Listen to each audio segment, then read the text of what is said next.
প্রিয় লিসেনার্স, চলুন আজকের এপিসোডের প্রথম ঘটনায় চলে যাই। প্রথম যে ঘটনাটি আপনাদের সাথে শেয়ার করব, এই ঘটনাটি আমাদেরকে যিনি পাঠিয়েছেন উনি একজন রেমিটেন্স যোদ্ধা ভাই। ওনার নাম মোহাম্মদ বিজয়।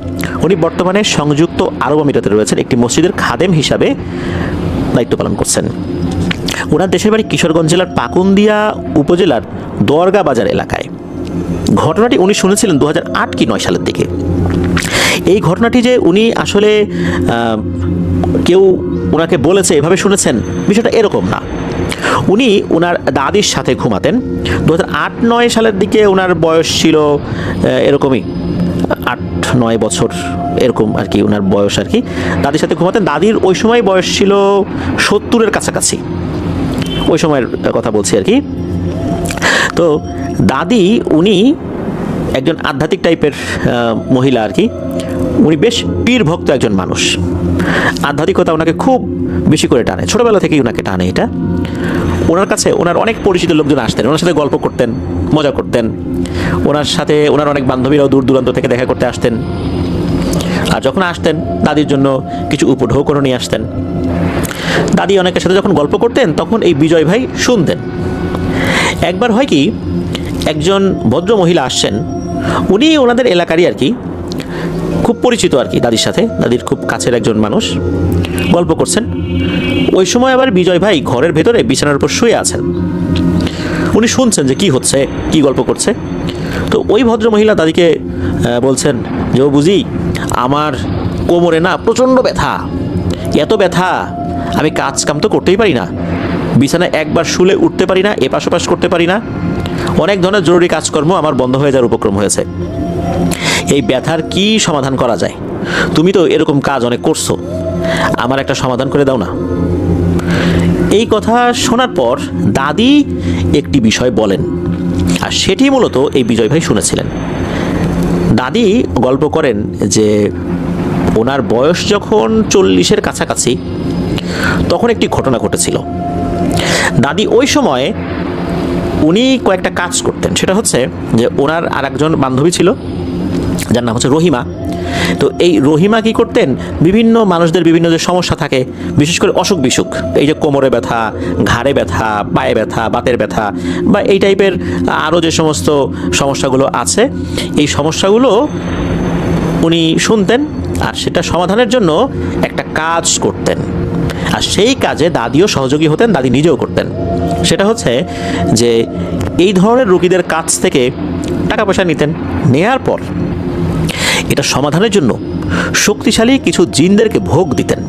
ওনারা জিন সাধনা করতেন না, কিন্তু জিনেদেরকে ভোগ দিতেন। এই ভোগ দেওয়ার নির্দিষ্ট পদ্ধতি ছিল।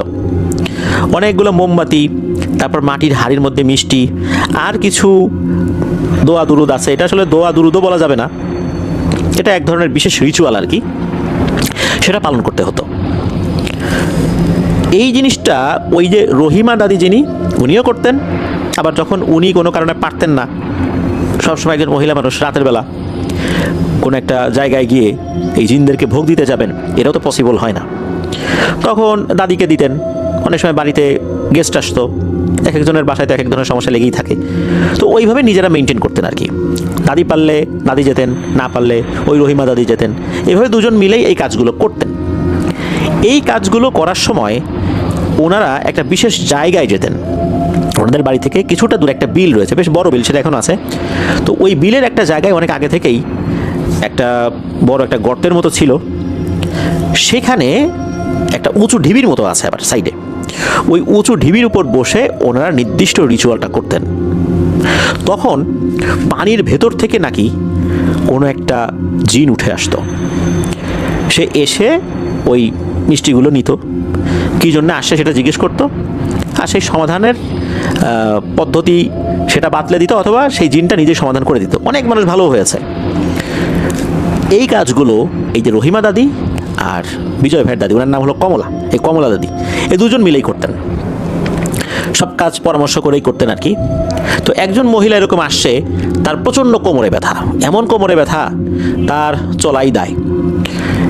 যখন এই কমলা দাদির কাছে আসছেন ওই মহিলা, তখন কমলা দাদি বলেছে ঠিক আছে, এটা সমাধান হবে, তুমি চলে যাও আর এই এই জিনিসগুলো এনে দাও। ওই মাটির হাঁড়ি, মিষ্টি আর অনেকগুলো মোমবাতি, 10-12টা না, আরও বেশি।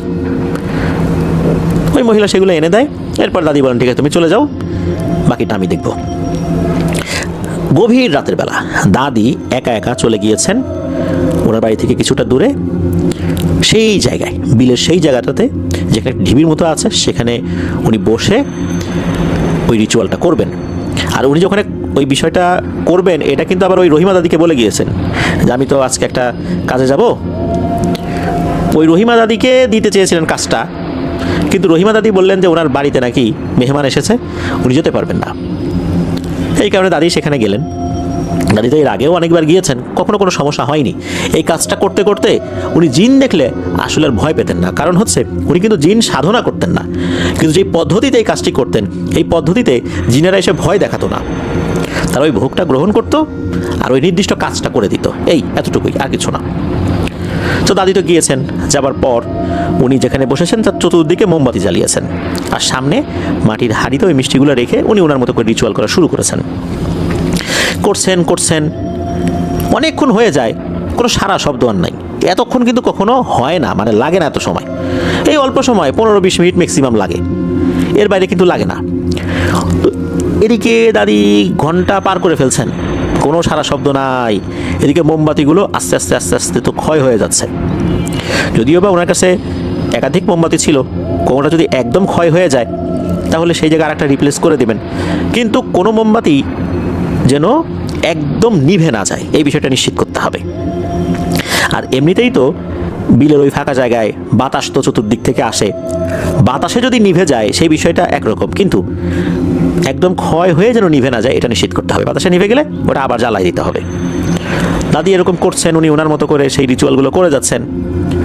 আসে না মোমবাতি একদম শেষ দিকে যখন চলে আসে, আর হয়তো বা ম্যাক্সিমাম 10 মিনিট জ্বলতে পারে, ওই সময় হঠাৎ করে ওনার সামনে থাকা যে পানির যে একটা ডোবার মতো আছে, বেশ বড় সাইজের ডোবার মতো এটা ছিল, সবসময় সেখানে পানি থাকতো, ওই পানিতে ভয়ঙ্কর রকমের ঢেউ ওঠা শুরু হয়। এটা দেখে দাদি আসলে ওই সময় ভয় পান নাই, বেশ অবাকই হয়েছেন। কখনো তো এইভাবে আসে না, স্বাভাবিকভাবেই আসে, তখন একদম মানুষের বেশে আসে, মিষ্টি খায় চলে যায়, সমস্যার কথা শুনে, কার কী সমস্যা এটা শুনে চলে যায়, এরকম তো হয় না। তারপর উনি দেখছেন যে আসলে ঘটনাটা কী ঘটে। এরপর উনি দেখেন ওই পানির ভেতর থেকে ভয়ঙ্কর আকৃতির বিশাল বিশাল 3টা বুনো শূকর ভেসে উঠেছে। জঙ্গলে যে ওয়াইল্ড হগ যেগুলো থাকে আর কি, বন্য শূকর, সেগুলো কিন্তু দাঁত থাকে অনেক বড় বড়। তো এইরকম বন্য শূকর, কিন্তু সেগুলো সাইজে অনেক বড় বড়, অনেক বড়, আর চোখ দুটো মনে হচ্ছে ভয়ঙ্কর লাল টকটকে কয়লার মতো জ্বলছে। এই 3টা ছিল ওখানে, দাদির দিকে তাকিয়ে ভয়ঙ্করভাবে গর্জন করছে। শূকর যেভাবে গর্জন করে ওইভাবে গর্জন করছে।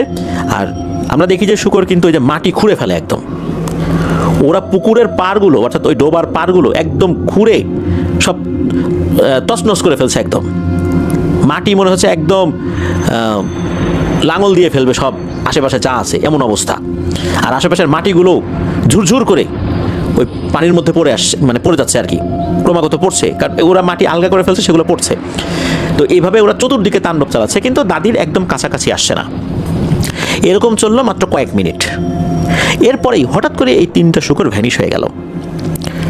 দাদি চিন্তা করলেন যাক এগুলা গেছে, ভালো হয়েছে, কিন্তু না। এরপরে আবার পানিতে ভয়ঙ্করভাবে আন্দোলন শুরু হলো। এবার পানির ভিতর থেকে 3টা ভয়ঙ্কর আকৃতির বিশাল বড় বড় শেয়াল উঠে আসছে। এই শেয়ালগুলো ঠিক তার স্বরে, শেয়াল যেভাবে ডাকে ওইভাবে প্রচণ্ড শব্দ করে ডাকাডাকি করছে, এমন ডাক দিচ্ছে মনে হচ্ছে কানে তালা ফেটে যাবে। সেগুলো দাদিকে আক্রমণ করার জন্য এগিয়ে আসছে, কিন্তু মনে হচ্ছে একদম কাছে এসে থেমে যাচ্ছে। ওই মোমবাতির আলো যতটুকু যাচ্ছে ওইখান পর্যন্ত তারা আসছে, এরপর আর আসছে না। এরও কিছুক্ষণ ডাকাডাকি করে ভ্যানিশ হয়ে গেল। দাদি কিন্তু এবার মারাত্মক ভয় পেয়েছেন, কারণ হচ্ছে দাদি এই জিনিসগুলো দেখে অভ্যস্ত নন। উনি স্বাভাবিক সুরত যেটা, সেটা দেখে অভ্যস্ত, এটা তো উনি ভয় পান না, কিন্তু এরকম তো কখনো হয় নাই। আর এই কাজ উনি নতুন করছেন না, না হলেও 50-60 বার এটা করেছেন, কখনো এরকম হয় নাই। তাহলে এবার ওরা কেন আক্রমণাত্মক হলো এটা উনি বুঝতে পারছেন না। এখন ওদিকে মোমবাতি বেশ কয়েকটা একদম নিভু নিভু অবস্থায় চলে আসছে, তখন ওনার কাছে থাকা এক্সট্রা মোমবাতি কয়েকটা রিপ্লেস করে দিলেন। এদিকে মোমবাতি তো খুব বেশি আনা হয় না, কারণ উনি তো এর আগে যতবার করেছেন 10-15 মিনিটের মধ্যে হয়ে গেছে, কোনো মোমবাতি হয়তো বা অর্ধেকটাও শেষ হয়নি, এর মধ্যেই সবসময় হয়ে গেছে, কখনো তো এই ধরনের সিচুয়েশন উনি পড়েন নাই। এরপর যেটা হয় সেটা হচ্ছে উনি দেখেন পুকুরের মধ্যে আবার পানি, এবার মনে হচ্ছে আরও ভয়ঙ্করভাবে আন্দোলিত হচ্ছে। এইবার পানির ভিতর থেকে ভয়ঙ্কর আকৃতির 3টা হাতি বের হয়েছে। এই হাতিগুলোর যে দাঁত, এই দাঁতগুলো মারাত্মক ভয়ঙ্কর। সেই প্রাগৈতিহাসিক কালের ম্যামথ যে লোমশ হাতিগুলো বরফ যুগে ছিল, মনে হচ্ছে সেই রকম হাতি, খুবই ভয়ঙ্কর। এই হাতিগুলো এমনভাবে গর্জন করতে করতে তার দিকে এগিয়ে আসছে, মনে হচ্ছে এক্ষুনি তাকে পিষে মেরে ফেলবে। এবার তো দাদি মারাত্মক ভয় পান, চিন্তা করলেন যে নিশ্চয়ই কোনো একটা ঝামেলা হয়েছে, না হলে তো এরকম হওয়ার কথা না। এমন সময় পেছন থেকে হে কমলা, হে কমলা বলে কে যেন ডাকতেছে। দাদি চমকে ওঠে, পেছন দিকে তাকিয়ে দেখেন, আরে এ তো তার বান্ধবী রহিমা। উনি তাকে দেখে চিনতে পারেন। তখন ওই রহিমা দাদি বলছেন, হে কমলা, তোর বাসায় গেছিলাম আমি, তোর এত দেরি হচ্ছে দেখে আমি চলে আসি, নিশ্চয়ই কোনো একটা ঝামেলা হয়েছে। ওদিকে এই যে এই হাতি বা এরকম কিছু যে সামনে আছে, এটা কিন্তু ওই রহিমা দাদি দেখেন নাই।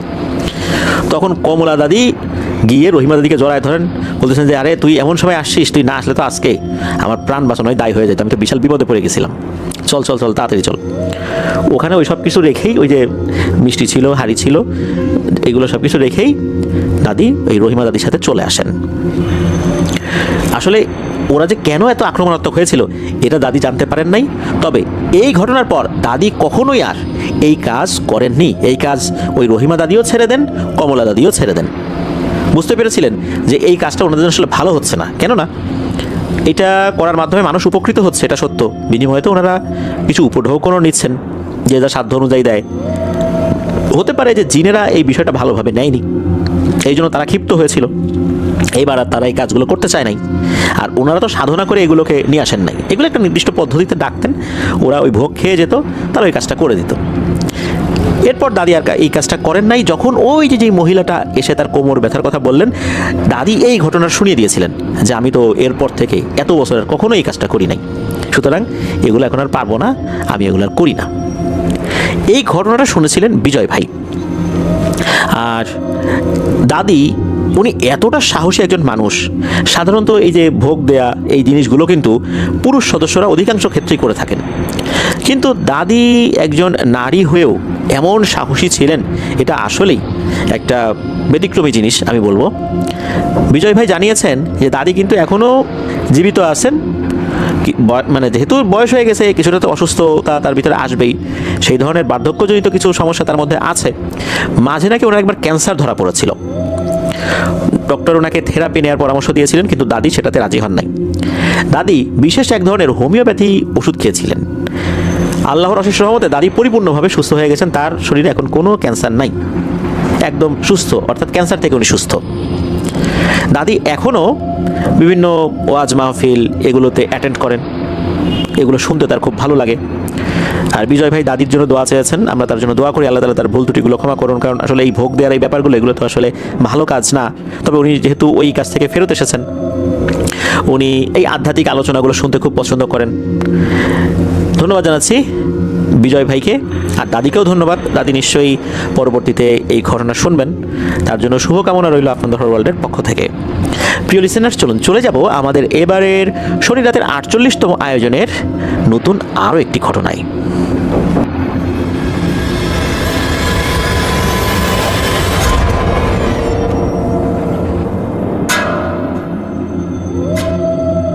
ফিরে এলাম প্রিয় লিসেনার্স আমাদের এবারে শনি রাতের 48তম আয়োজনের নতুন আরও একটি ঘটনায়। এখন যার ঘটনা আপনাদের সাথে শেয়ার করব, ওনার নাম আব্দুল আলিম। উনি ভারতের কলকাতায় বসবাস করছেন। তবে ঘটনার সূত্রপাত হয়েছিল ওনার মামার বাড়িতে থাকাকালে, যখন উনি কুষ্টিয়া জেলার চোরহাস থেকে 15 থেকে 16 কিলোমিটার দূরে ঝাউদিয়া ইউনিয়নে থাকতেন। ওখানে ওনার 4 মামা রয়েছে, বড় মামা, মেজো মামা, সেজো মামা, ছোট মামা। উনি এই সেজো মামার এখানে থাকতেন। সময়টা 2012 কি 13 সাল। ওনার বয়সটা এখন 14 কি 15 বছর। এই সেজো মামার এক ছেলে এক মেয়ে। ওই বাড়িতে বসবাস করতেন। তো বাড়ির যেই কাঠামো যদি বলি, প্রথমে বড় মামার বাড়ি, তারপর মেজো মামা, তারপর সেজো মামা, তারপর ছোট মামা।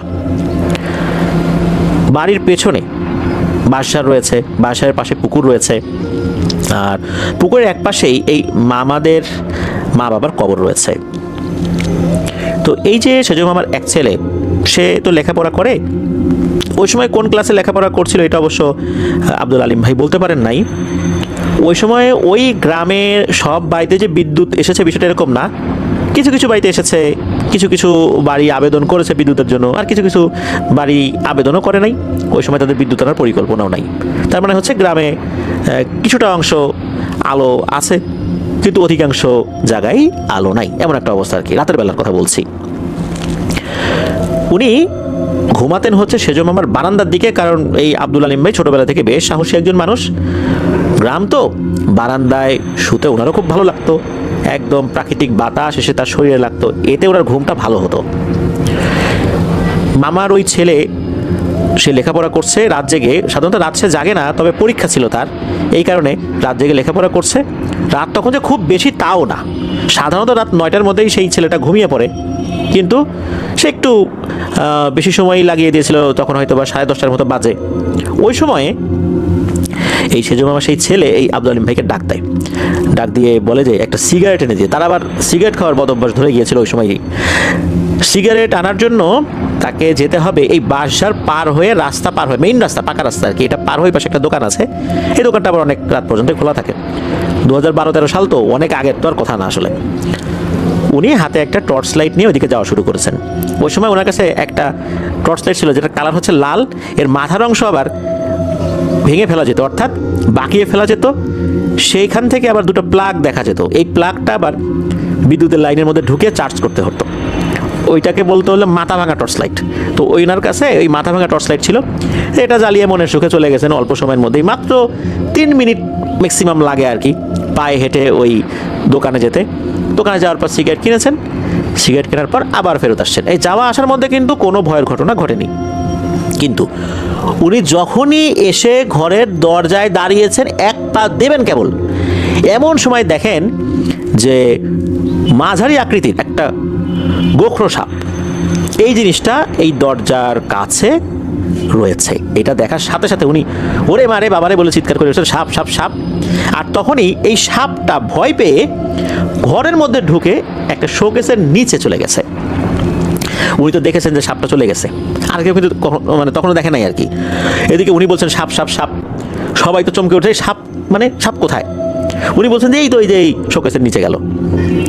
তখন এই আব্দুল আলিম ভাই উনি আবার একটু ঝুঁকে পড়ে টর্চ লাইট মেরে দেখেন এই সাপটা শোকেসের পেছন দিকের একটা পায়ার সাথে পেঁচিয়ে লুকিয়ে রয়েছে। মনে হচ্ছে সে খুব ভয় পেয়েছে। এটা দেখার পর এই আব্দুল আলিম ভাই কী করেছেন, একটা লাঠি নিয়ে আসছেন। লাঠি নিয়ে এসে এই ঝুঁকে পড়েই ওই সাপটার মাথায় ক্রমাগত উনি আঘাত করছেন। ওই ঝুঁকে পড়ে আঘাত করতে করতে ওই সাপটার মাথা একদম থেতলে দিয়েছেন, মানে সাপটা ওখানেই মারা গেছে। এরপর সাপটাকে বের করেছেন, বের করার পর উঠোনে নিয়েছেন। উঠোনে নেওয়ার পর যে কাজটি উনি করেছেন সেটা হলো এই সাপের শরীরের উপরে কেরোসিন জাতীয় তেল দিয়ে আগুন ধরাই দিয়েছেন। সাপটাকে পুড়িয়ে অনেকটাই ছাই বানিয়ে ফেলেছেন। তবে কেরোসিন তেল যখন অনেকটাই কমে গেছে এর প্রভাব, তখন দেখা গেল যে না, একদম পুরোপুরি পুরো ছাই হয় নাই। তখন আব্দুল আলিম ভাই কী করলেন, এই সাপটাকে উনি মাটি চাপা দিয়ে দিলেন একপাশে গর্ত করে। বাড়ির মধ্যে সাপ দেখা গিয়েছে, বাসার মধ্যে তো একটা আতঙ্ক বিরাজ করবে, এটাই স্বাভাবিক। ওই রাত্রে এই আব্দুল আলিম ভাই আর বাইরে ঘুমানোর সাহস করেন নাই, উনি ঘরেই ঘুমিয়েছেন। যেহেতু সাপ উনি নিজের চোখেই দেখেছেন আর কি, নিজেই মারলেন। বাড়ির লোকদের মধ্যে একটা আতঙ্ক বিরাজ করছে যে আরও সাপটা বাঁচে কিনা। এই সাপটা তো আসলে একটু মাঝারি সাইজের সাপ ছিল, চিন্তা করা হচ্ছে যে হয়তো বড় সাইজের সাপ আছে কিনা। তবে সাপের আলামত আগে তো ওনারা বুঝতে পারেন নাই, এটা কোত্থেকে আসলো, আসতেই পারে, গ্রামের বাড়ি তো, আশপাশ থেকে এসেছে হয়তো বা। তো ওই রাতে আর কোনো সমস্যা হয় নাই, সবাই ঘুমিয়ে পড়লেন। এরপরে প্রায় 2 সপ্তাহ অতিবাহিত হয়ে গেল, কোনো সমস্যা নেই, বিষয়টা একদম ভুলতেই বসেছেন বাড়ির সবাই। 15 দিনের মাথায় ঘটে একটা ঘটনা। এই যে আব্দুল আলিম ভাই উনি শুয়ে আছেন, ঘুমাচ্ছেন, গভীর রাত্রে উনি একটা স্বপ্ন দেখেন। স্বপ্নে উনি দেখেন যে একটা বিড়াল, এই বিড়ালটা আকৃতিতে মাঝারি সাইজের, একদম ধবধবে সাদা, আর বিড়ালের চোখ দুটো অসম্ভব রকমের সবুজ, আর সবুজ কোনো জিনিস যদি আলোকিত হয়, কেমন এক ধরনের সবুজ আলোকছটা বিচ্ছুরিত হয়, ওরকম আলোকছটা বিচ্ছুরিত হচ্ছে। এই বিড়ালটা একটা মোটা আম গাছ থেকে মনে হচ্ছে বেয়ে নেমে আসছে, তার দিকে তাকিয়ে রয়েছে। এই মোটা আম গাছটা আসলে ওই বাড়িরই একটা আম গাছ। এই আম গাছটা অনেক মোটা, এত মোটা যে দুইজন মানুষ নাকি হাত দিয়ে বের পাওয়া মুশকিল হয়ে যায়। উনি স্বপ্নে দেখছেন উনি আম গাছটার নিচে আছেন, উপর থেকে ওই বিড়ালটা আস্তে আস্তে ওনার দিকে তাকিয়ে নেমে আসছে। উনি এই স্বপ্নটা দেখলেন। এটার পর উনি চিন্তা করলেন যে এটা আমার দুঃস্বপ্ন আর কি, কারণ এটা দেখার পর ওনার আবার ঘুম ভেঙে যায়, তখনও তো রাত, উনি আবার ঘুমিয়েছেন। এরপর আর উনি স্বপ্ন দেখেন নাই। একই ধরনের স্বপ্ন উনি টানা প্রায় 4 রাত দেখেছেন, 4 রাত। তবে কয়েক রাত দেখার পর বাড়ির সবাইকে এই বিষয়টা শেয়ার করলেও বাড়ির সবাই বলেছে যে এটা দুঃস্বপ্নই হবে। পঞ্চম রাতে উনি সেম স্বপ্নটা দেখেন, তবে এটার ধরন আগের থেকে আরেকটু আলাদা। উনি দেখেন যে উনি সেই আম গাছটার নিচে দাঁড়িয়ে আছেন, উপর থেকে ওই বিড়ালটা নেমে আসছে। নেমে এসে ওনাকে বলছে, তুই আমার ভাইকে মেরেছিস। তখন উনি বলছেন যে আমি তোমার ভাইকে মারলাম? কে তোমার ভাই? আমি তো কাউকে মারিনি। এরপর কি হয়েছে, ওই বিড়ালটাকে লাফ দিয়ে ওনার কাঁধের উপর উঠেছে। এতদিন তো স্বপ্নের মধ্যে শুধু ওই গাছের একটা নির্দিষ্ট অংশে তাকে দেখা গিয়েছে, এবার বিড়ালটা লাফ দিয়ে তার কাঁধের উপর এসেছে। তখন নাকি ওনার ঘুম ভেঙে গেছে।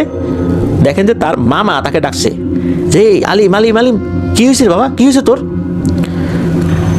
উনি তো খেয়াল করেন যে ঘেমে একদম একাকার হয়ে গেছেন। এই যে আলিম ভাই, উনি একদম ঘেমে গোসল করে উঠেছেন, এমন একটা অবস্থা।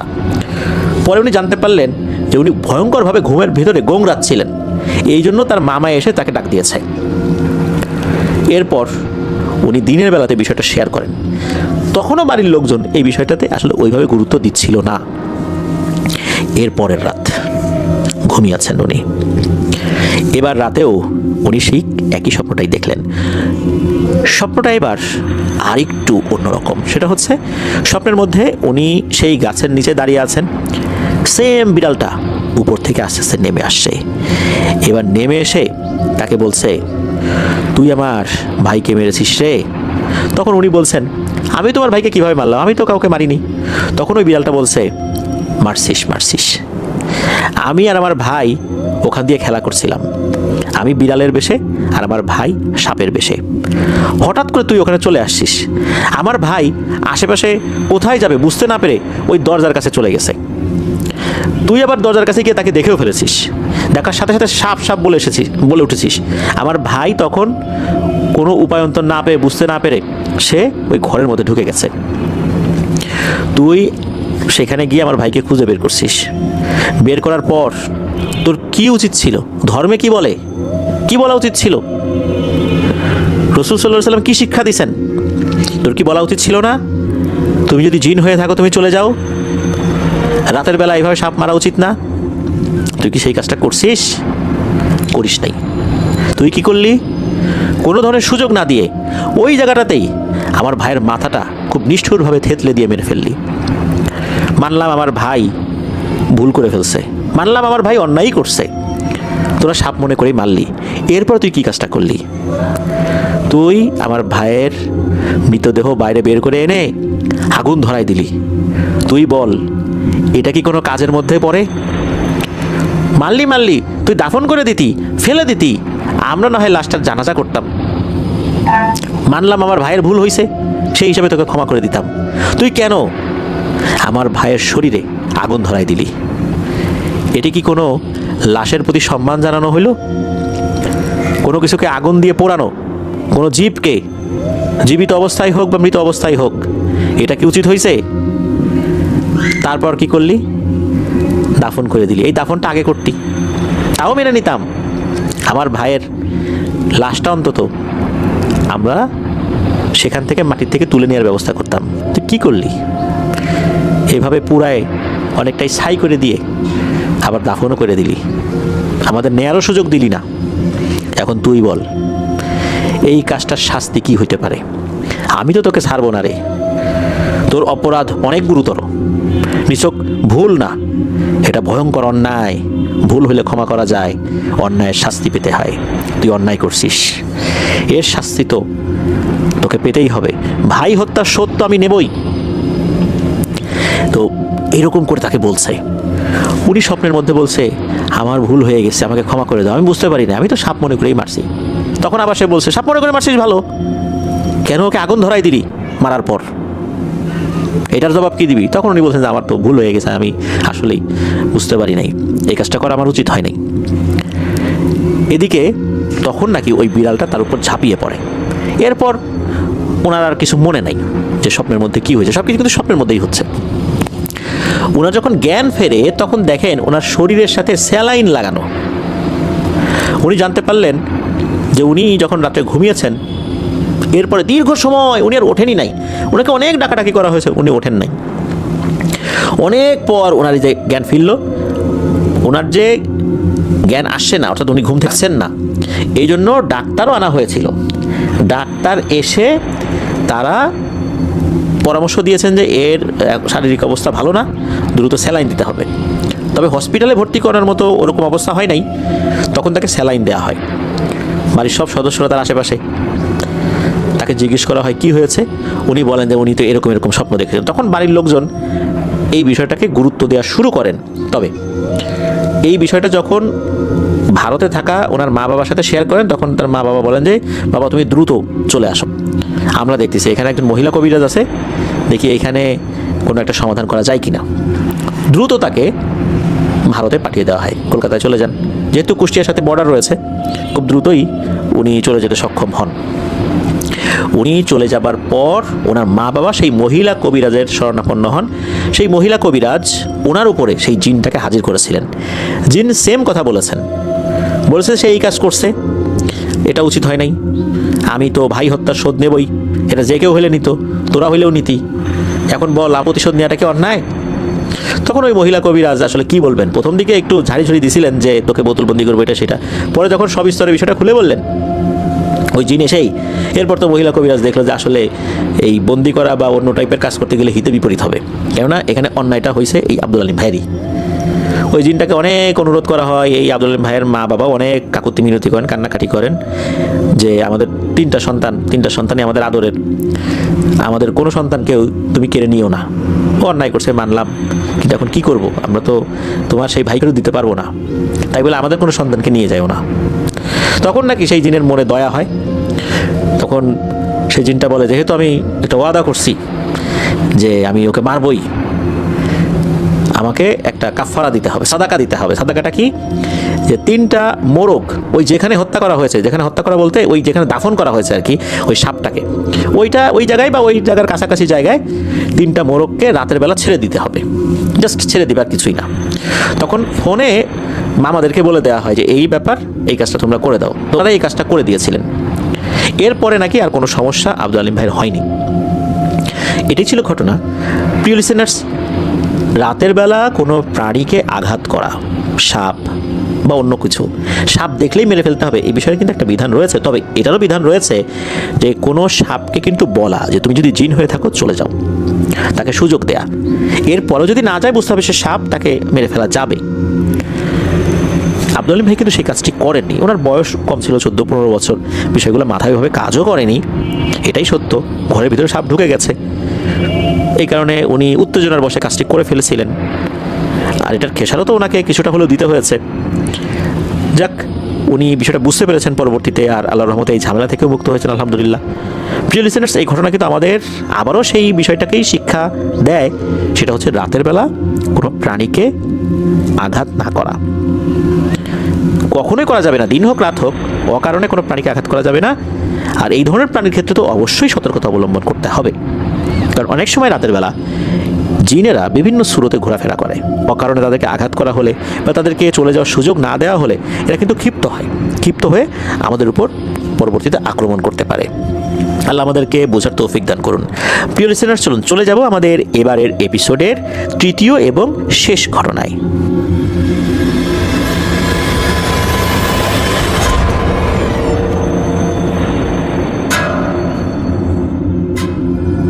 ফিরে এলাম প্রিয় লিসেনার্স আমাদের এবারে শনির রাতের 48তম আয়োজনের তৃতীয় এবং শেষ ঘটনায়।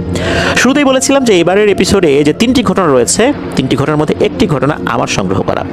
সেই ঘটনাটি এখন আপনাদের সাথে শেয়ার করব। এই ঘটনাটি আমি সংগ্রহ করেছি গতকাল শুক্রবার, অর্থাৎ 6 ফেব্রুয়ারি 2026 সকালবেলা। আমি ফজরের নামাজের পর আমার খুব কাছের একজন বড় ভাই আব্দুল্লাহ মামুন ভাই, ওনার ঘটনা কিন্তু আপনাদের সাথে আমি আগেও শেয়ার করেছি। উনি বর্তমানে ভবানীপুর কবরস্থান মসজিদ, সেই মসজিদে ইমাম হিসাবে দায়িত্ব পালন করছেন। ওনার বাসা কিন্তু এই মসজিদের খুব কাছাকাছি। ওনার সাথে আমার আগেই কথা হয়েছিল যে ভাই আমি আসবো, ফজরের পর একটু হাঁটাহাঁটি করবো। তো আমি গিয়েছি ওনার সাথে বেশ কিছুক্ষণ হাঁটাহাঁটি করার পর বললাম যে ভাই চলেন একটু কবরস্থানের ভিতরে যাই, অনেকদিন এই কবরস্থানের ভিতরে যাওয়া হয় না। আমাদের বেশ কিছু শিক্ষকের কবর এখানে রয়েছে, আমাদের বেশ কিছু আত্মীয় স্বজনের কবরও রয়েছে, রাজবাড়ির বেশ কিছু রিনাউন্ড ব্যক্তির কবর এখানে রয়েছে, আর এই মামুন ভাইয়ের বাবার কবরও এখানে রয়েছে। ওনার বাবার নাম হচ্ছে খলিল, উনি খলিল স্যার নামে অনেক সুপরিচিত ছিলেন। রাজবাড়ি যে ইয়াসিন উচ্চ বিদ্যালয় রয়েছে, সেই ইয়াসিন উচ্চ বিদ্যালয়ের খুবই নাম করা একজন শিক্ষক উনি ছিলেন। ওনার কবর আমরা জিয়ারত করলাম। তো ওই যে কবরস্থানটা, এই কবরস্থান ঘিরে কিন্তু একটা কথা প্রচলিত আছে যে একটা সময়, মানে সেটা অনেক আগের, মহান মুক্তিযুদ্ধেরও আগের কথা, এখানে আসলে এখন যে চতুর্দিকে দেয়াল দেখা যায়, ওই সময় কিন্তু এরকম দেয়াল ছিল না। ওই সময় না, এই কিছুদিন আগেও ছিল না। এক সাইডটা খোলা ছিল, অন্য সাইডে দেয়াল ছিল, অর্থাৎ 3 পাশে দেয়াল, এক সাইডে খোলা ছিল। মহান মুক্তিযুদ্ধের আগে এই এলাকায় নাকি শেয়ালের উপদ্রব এত বেশি ছিল যে লাশ দাফন করার পরের দিনই শেয়াল কবর থেকে লাশ নিয়ে চলে যেত। অনেক দূরে সে কাফনের কাপড় পরে থাকতো, লাশের বিভিন্ন অঙ্গ প্রত্যঙ্গ খেয়ে একদম ছিন্ন ভিন্ন করে ফেলতো। এরকম ঘটনা ঘটতো। কখনো কখনো ওই লাশ আর পাওয়াই যেত না, এমন একটা অবস্থা হতো। মানুষ পাহারা বসাতো, পাহারা বসালেও রাতের বেলা নাকি অনেক শেয়াল এসে মানুষের উপর আক্রমণ করতো যারা পাহারায় থাকতো, এমন ঘটনাও ঘটতো। এটা অনেক আগের কথা আর কি। তো শেয়ালের উপদ্রবে এমন অবস্থা হয়ে যায় ওখানে, লাশ দাফন করাই মুশকিল হয়ে যায়। এরকম সমস্যা যখন চলতে থাকে তখন ওনারা সব ধরনের ব্যবস্থা নেওয়ার পরও যখন ব্যর্থ, তখন ওই এলাকায় নাকি একজন বুজুর্গ ব্যক্তি সফর এসেছিলেন। ওনাকে যখন এই বিষয়টা জানানো হয়, উনি ওই কবরস্থানে আসেন। আসার পর ওই কবরস্থানের উপর দাঁড়িয়ে বেশ কিছু ওজিফা করেন, দোয়া দুরুদ পাঠ করেন, এরপর 2 হাত তুলে আল্লাহর কাছে দোয়া করেন। এরপর থেকে নাকি আল্লাহর রহমতে এই শেয়ালের উপদ্রব অনেক কমে যায়। একদম যে শেষ হয়ে গেছে বিষয়টা এরকম না, তবে অনেক কমে যায়। কবরস্থানের যেই একটা পাশ, যেটা নতুন এক্সটেনশন করা হয়েছে, ওই জায়গাটা আগে অনেক নিচু ছিল, সেখানে মাটি ভরাট করে আবার উঁচু করা হয়েছে, এখন চতুর্দিকে ঘিরে দেওয়া হয়েছে। রাজবাড়ির যতগুলো পুরনো কবরস্থান রয়েছে তার মধ্যে এইটা একটা। তো আমরা ঘুরে ঘুরে দেখছিলাম, কথা বলছিলাম। তখন মামুন ভাই আমাকে একটা জায়গা দেখালেন, জাফনান এই যে জায়গাটা দেখছো, এই জায়গাতে আমাদের খুব কাছের একজন মুরব্বী মারাত্মক ভয় পেয়েছেন। আমি বললাম ভাই কবরস্থানে ভয় পেয়েছেন, বিষয়টা বলেন তো কি। তখন উনি বলতে শুরু করেন। উনি বলেন যে ঘটনাটা এখন থেকে মাস 5 আগের আর কি, সেই হিসাবে অক্টোবর মাসে হতে পারে, এমনটাই উনি আন্দাজ করেছেন। এক্সাক্ট মাসটা উনি বলতে পারেন নাই অবশ্য, তবে এরকমই হবে আর কি। তো যার সাথে ঘটনাটি ঘটেছে তার নাম হচ্ছে হাবু মিয়া। এই হাবু মিয়া উনি কিন্তু একজন গোরখোদক। রাজবাড়িতে গোরখোদক হিসাবে ওনার যথেষ্ট পরিচিতি রয়েছে। অল্প সময়ের মধ্যে খুব নিখুঁতভাবে কবর খননে উনি খুবই পারদর্শী, সদালাপী, মৃদুভাষী, পরোপকারী, সবসময় হাস্যোজ্জ্বল মুখে উনি থাকতেন। অত্যন্ত সহজ সরল একজন মানুষ। উনি কবর তো রেগুলারই খোঁড়েন, অনেক আগে থেকেই তো উনি খোঁড়েন। যখন উনি তরুণ বয়স তখন থেকে কিন্তু এই কাজটা উনি করেন, সওয়াবের নিয়তে করেন। এই কাজে তো আসলে ওনার অনেক বছর হয়ে গেছে। উনি ওনার সাথে কিন্তু ওনার ভাগিনা সহ আরও কয়েকজনকে সাথে নেন আর কি। এখন তো আগের মতো একা একা পারেন না, বয়স হয়ে গেছে। কোনো একদিন বিকালবেলা উনি কবর খুঁড়ছিলেন।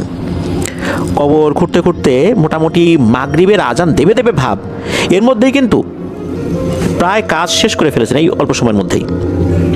ওনার ভাগিনা আর সাথে যারা ছিলেন তারা বলছেন যে এই এখন তো মাগরিবের আজান দেবে, ওঠো ওঠো ওঠো, চলো মাগরিবের নামাজ পড়ে এসে বাকি কাজটা শেষ করবো না। উনি আবার বলছেন যে তোরা যা, দেখেছিস না এই লাস্টে একটু ফিনিশিং দিতে হবে, মাগরিবের নামাজের পর পর এই লাশটা এখানে দাফন করবে। তারা যদি এসে দেখে যে আমি তখনও এটার ফিনিশিংয়ের কাজ করতেছি, তখন তারা কি মনে করবে, লাশ এখানে রেখে কি কবরের কোনো একটা কাজ করা যায়? কাজ তো আগে শেষ করে রাখতে হবে। আর তো কয়েক মিনিটের ব্যাপার, তোরা যা অজু কর, নামাজের জন্য রেডি হয়, আমি আসতেছি, আজান তো এখন দেয় নাই, এখনই দেবে, আমি আসতেছি, তোরা যা। তো তারাও দেখলেন যে আর হয়তো বা 5 মিনিটের কাজ উনি যেভাবে দ্রুত গতিতে করছেন তাতে 5 মিনিটের মধ্যে হয়ে যাবে। আর ফিনিশিংয়ের কাজটা সাধারণত এই হাবু মিয়া করতে খুবই পারদর্শী ছিলেন। এমনিতে সব কাজ করতেন, বাট ফিনিশিংয়ের কাজটা ওনার খুব নিখুঁত হয় আর কি। কারণ ফিনিশিংয়ের কাজটা ভালো না হলে, উপরে বাঁশ দেওয়া হলে তখন ওটা ভেঙে পড়তে পারে। একটা নির্দিষ্ট মাপ দিতে হয় যাতে মাটি ওই লোডটা নিতে পারে, বাঁশের লোডটা নিতে পারে, নাহলে কিন্তু ভেঙে পড়ে যেতে পারে। তো উনি ওই কাজটা করছিলেন, শেষের ওই কাজটা ওনার ওখান থেকে চলে আসেন। তো উনি ওনার মতো করে করছেন। মাগরিবের আজান তখনও হয় নাই, হবে হয়তো বা তখন 1 মিনিট বাকি বা এরকম আর কি সময়। হঠাৎ করে ভয়ঙ্কর একটা আওয়াজ আসে। ওই সময় হাবু মিয়া উনি একটু ঝুঁকে পড়ে কাজ করছেন কবরের ভেতরে। মনে হলো যে ওনার খুব কাছাকাছি এসে কেউ ভয়ঙ্করভাবে একটা গর্জন করে ওঠে, ওই একটা গর্জন করে ওঠে। তো এইরকম গর্জন যখনই হয়েছে উনি মারাত্মক ভয় পেয়ে গেছেন। এতটা ভয় পেয়ে গেছেন উনি তো বেশ ওই জায়গাতেই বসে পড়েছেন। এরপর উনি দ্রুত উঠেছেন, তখন তো আবার আজান দিয়ে দিয়েছে। ওঠার পর উনি খুব ঘাবড়ে গিয়েছেন, এরকম ভয় উনি কখনোই পান নাই। উনি তো এরপর মসজিদে গিয়েছেন, শরীরটা ভালো লাগছিল না, বাসায় চলেছেন। ওই রাত থেকেই ওনার মারাত্মক জ্বর, এমন জ্বর আর নামে না। এরপর থেকে শুরু হলো ডায়রিয়া, কোনোভাবেই কিছু হচ্ছে না, অবস্থা খারাপ। মামুন ভাইয়ের কাছে খবর আসে, মামুন ভাই দেখতে যান। দেখতে যাওয়ার পর তার কাছে শোনেন সব ঘটনা, যে আসলে কি হয়েছিল। মামুন ভাই কিছুটা ঝাড়ফুঁক করে দিয়েছেন, উনি যতটুকু জানতেন আর কি। এরপর উনি একটু সুস্থ হয়েছেন, মানে একটু হাঁটাচলা করতে পারেন। মামুন ভাই মাগরিবের নামাজ পড়ে ওনার কয়েকজন মুসল্লির সাথে আবার রেগুলার একটু চা খান। ওখানে এই হাবু মিয়াও গিয়েছেন, চা খেতে গিয়েছেন। মামুন ভাই দেখলেন উনি তখনও বেশ দুর্বল, কিছুটা সুস্থ হয়েছেন, তখনও বেশ দুর্বল। বেশ মজা করে কথাবার্তা বলতেছেন, উনিও একটু কথাবার্তা বললেন, মামুন ভাইও বললেন, বেশ কয়েকজন বললেন। তবে ওই ভয়ের বিষয়ে কথা হয় না ওইখানে। এর পরের দিন সকালবেলা মামুন ভাইয়ের কাছে খবর আসলো হাবু মিয়া ইন্তেকাল করেছেন। ইন্না লিল্লাহি ওয়া ইন্না ইলাইহি রাজিউন। ওনার ইন্তেকালের খবর শোনার পর রাজবাড়ির অনেকেই খুব শোকাহত হয়েছিলেন। এমন একজন মানুষ পৃথিবী থেকে বিদায় নিলেন, তো এরকম ভয় পেয়ে উনি মারা গিয়েছেন। যেই মানুষ কিনা হাজার হাজার কবর খুঁড়েছেন, সেই মানুষটা কবর খুঁড়তে গিয়ে, তাও গভীর রাতে না, ঠিক মাগরিবের আজানের আগে এরকম একটা ভয় পেয়ে মারা গেলেন। আমার আরেকজন বন্ধু, যার নাম হচ্ছে জয়নাল আবেদিন বাবু, তার বাড়ি বিনোদপুরে। রাজবাড়ি যে ঘাস বাজার রয়েছে, এই ঘাস বাজারে কিন্তু তার জয় এন্টারপ্রাইজ নামে একটা হার্ডওয়্যারের দোকান রয়েছে। আমি এই বিষয়টা যখন আমার ওই ফ্রেন্ড জয়নালের সাথে শেয়ার করি, জয়নাল তখন এই বিষয়ের সত্যতা নিশ্চিত করলেন যে হ্যাঁ, সেও বিষয়টা জানে। আর এই ব্যক্তির সাথে আবার জয়নালের আগে থেকেই অনেক ভালো পরিচয় ছিল। জয়নালও বিভিন্ন সময় তার সাথে কথা বলেছে যে আপনি কবর খুঁড়তে গিয়ে ভয় টয় পান না। উনি নাকি বলতেন ভয় কিসের, কোনো ভয় নাই। উনি আবার একটা ট্রিক্সও শিখিয়ে দিয়েছিলেন। সেটা হচ্ছে যে উনি একটা ঘটনার প্রসঙ্গে বলেছিলেন নাকি, উনি একদিন রাতের বেলা, রাত 1টার দিকে কবর খনন করা শুরু করেছেন। রাত 1টা থেকে কবর খনন করা শুরু করে এই ভবানীপুর কবরস্থানে আর কি। তো কবর খুঁড়তে খুঁড়তে রাত প্রায় 3টা হয়ে গেছে, তখন ওনার কবর খনন করা শেষ হয়েছে। উনি খুব ক্লান্ত হয়ে পড়েছিলেন। আমি তখন চিন্তা করলেন এখন উপরে উঠবো, আবার ভয় টয় দেখায় নাকি কেউ। তখন নাকি উনি কবরের ভিতরে শুয়েছিলেন, একদম কবরের ভিতরেই শুয়ে আছেন।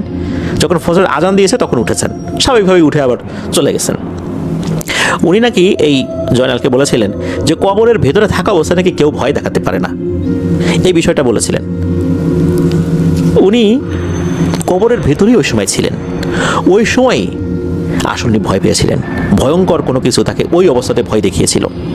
যে এই মানুষটা হাজার হাজার কবর খনন করলেন, এত কবর খনন করার সময় তার সাথে মারাত্মক ভয়ের ঘটনা ঘটল না।